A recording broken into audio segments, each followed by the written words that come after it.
कलयुग का अंत करने वाले कल्कि अवतार का जन्म हो चुका है। कलयुग में एक आत्मा का जन्म 45 बार होता है और उसकी उम्र महज 100 साल होती है। महर्षि व्यास जी के अनुसार सतयुग, त्रेतायुग, द्वापर युग, कलयुग ये 4 युग हैं जो देवताओं के 12,000 दिव्य वर्षों के बराबर होते हैं। सतयुग, द्वापर युग, कलयुग हर युग में कोई न कोई भगवान जन्म जरूर लेते हैं, लेकिन क्या आप जानते हैं कि किस युग में इंसान कितने जन्म लेता है? तो साथियों, आज की वीडियो में हम जानने वाले हैं कि किस युग में किस देवता ने जन्म लेकर लोगों का कल्याण किया है और चल रहे कलयुग में कौन अवतार लेकर इस कलयुग का अंत करेगा। तो स्वागत है आपका आपके ही चैनल द माइथोलॉजी मिस्ट्री में। लेकिन वीडियो शुरू करने से पहले दोस्तों चैनल को सब्सक्राइब जरूर कर लेना यार, आप चैनल को सब्सक्राइब करते नहीं हो भाइयों। जब मैं आपके लिए इतनी अच्छी वीडियो बनाता हूँ लेकिन फिर भी चैनल को सब्सक्राइब नहीं करते हो तो भाई मन उदास हो जाता है यार। कोई ना, कर लो चैनल को सब्सक्राइबर। तो हम सबसे पहले बात करते हैं सतयुग की। सतयुग के लिए माना जाता है कि इस युग में भगवान राम ने रावण का वध करने के लिए जन्म लिया था, क्योंकि जब जब इस धरती पर पाप बढ़ता है तब तब भगवान ने इस धरती को अपना विराट रूप दिखाया है।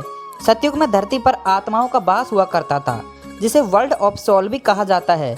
जैसे हर शरीर का अंत होता है, ठीक वैसे ही एक समय का अंत भी आता ही है।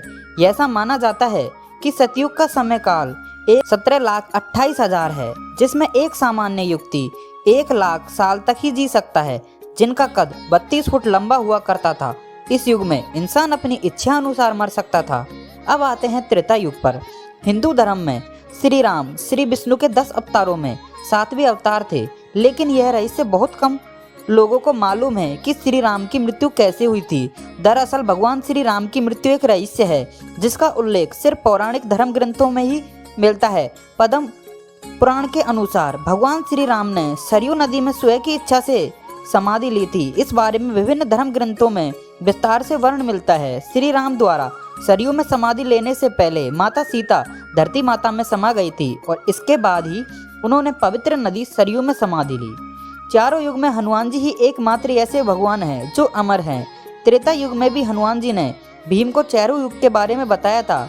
किस युग में क्या होता है ये भी बताया था। जानकारी के लिए बता दूं, त्रेता युग 4,32,000 वर्षों का होता है, जिसमें एक सामान्य इंसान 10,000 साल तक जी सकता था। इस युग में भीम ने हनुमान जी को चारों युग के ज्ञानी के नाम से संबोधित किया था। इस युग में धर्म की कभी हानि नहीं हुई। त्रेता युग में यज्ञ करने की प्रवृत्ति थी, इसलिए इसे त्रेता युग कहते थे। त्रेता युग में लोग कर्म करके कर्म फल प्राप्त करते थे। द्वापर युग, यह युग 8,64,000 वर्षों का था, जिसमें एक प्रत्येक युक्ति 1,000 साल तक जी सकता था। ऐसा माना जाता है कि जैसे जैसे धरती पर पाप बढ़ेगा वैसे वैसे इंसान के जीने की उम्र और उसकी इच्छा की पूर्ति कम होने लगेगी। द्वापर युग में लोग धर्म के मार्ग से भटकने लगेंगे और धरती पर पाप पड़ने लगेगा। जैसे कि आप सभी जानते हो, इस युग में विष्णु जी ने खुद श्री कृष्ण का अवतार लेकर कंस को मौत के घाट उतारा था। अब आते हैं जिस युग में हम जी रहे हैं, कलयुग। ऐसा माना जाता है कि कलयुग में एक आत्मा का जन्म 45 बार होता है और उसकी उम्र 100 साल तक होती है। इस युग में इंसान पर्यावरण को तहस नहस कर देगा और इस युग में इंसान की इच्छा पूर्ति कम हो जाएगी और वे पाप का भागीदार बन जाएगा। और कलयुग के अंतिम काल में भगवान विष्णु का कल्कि अवतार होगा। यह अवतार विष्णु यसा नामक ब्राह्मण के घर जन्म लेगा। भगवान कल्कि बहुत ऊंचे घोड़े पर चढ़कर अपनी विशाल तलवार से सभी अधर्मियों का नाश करेंगे। भगवान कल्कि केवल 3 दिनों में पृथ्वी से समस्त अधर्मियों का नाश कर देंगे। माना जाता है कि कलयुग में अंतिम समय में बहुत मोटी धारा से लगातार वर्षा होगी, जिससे चारों ओर पानी ही पानी हो जाएगा। समस्त पृथ्वी पर जल हो जाएगा और प्राणियों का अंत हो जाएगा। इसके बाद एक साथ 12 सूर्योदय होंगे और उनके तेज से पृथ्वी सूख जाएगी। तो दोस्तों आज के लिए इतना ही, फिर मिलते हैं ऐसी ही जानकारी के साथ अगली वीडियो में। और फ्रेंड्स, वीडियो को लाइक करके चैनल को सब्सक्राइब जरूर कर लेना यार।